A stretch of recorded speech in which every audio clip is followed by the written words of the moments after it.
For a decade and a half, Cersei Lannister cultivated her son's cruelty. She shielded him from consequence. She taught him that anyone who wasn't a Lannister was prey. She believed she was forging a king that she could control from the shadows.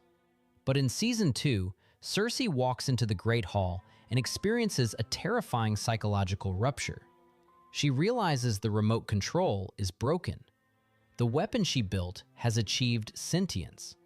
Today, we are placing one of the most chilling mother-son interactions in television history under a microscope.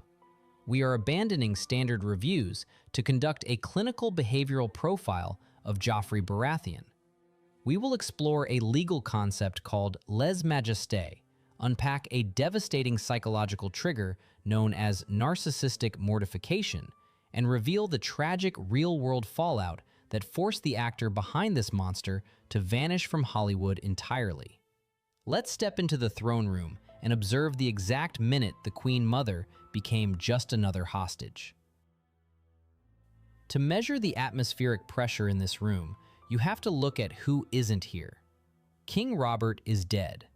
Tywin Lannister is fighting a war in the Riverlands. Jaime Lannister is a prisoner in a Stark dungeon. The men who traditionally exert gravitational pull over Joffrey are absent. Cersei believes this is her moment of absolute supremacy. She is the Queen Regent. But as she walks into the Great Hall, she notices the physical environment is being altered without her permission. Joffrey is actively erasing the Baratheon legacy from the walls. He is redesigning the architecture to match his ego. Cersei walks in expecting to advise a teenager. She doesn't realize she is walking into the den of an autocrat. What is all this? Turning this room to its proper appearance. Say what you will about the Targaryens, they were conquerors. That is a seat for a conqueror. It needs a room to match it, not vines and flowers. This is spatial entitlement. Spatial entitlement is the psychological assumption that one's environment must physically reflect one's perceived internal greatness. Joffrey rejects the vines and flowers, which is a direct insult to the softer, more diplomatic aesthetics of the court.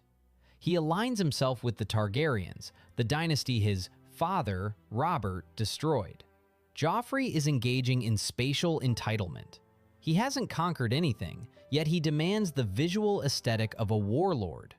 He is wearing the costume of a tyrant without doing the work. We can't find Arya Stark. Well, it's like she's dead in a ditch somewhere. Perhaps, but if not, we need her. They'll never give Jaime back to us for Sansa alone. I think they might. They're weak. They put too much value on their women. Cersei attempts to steer the conversation toward geopolitical survival.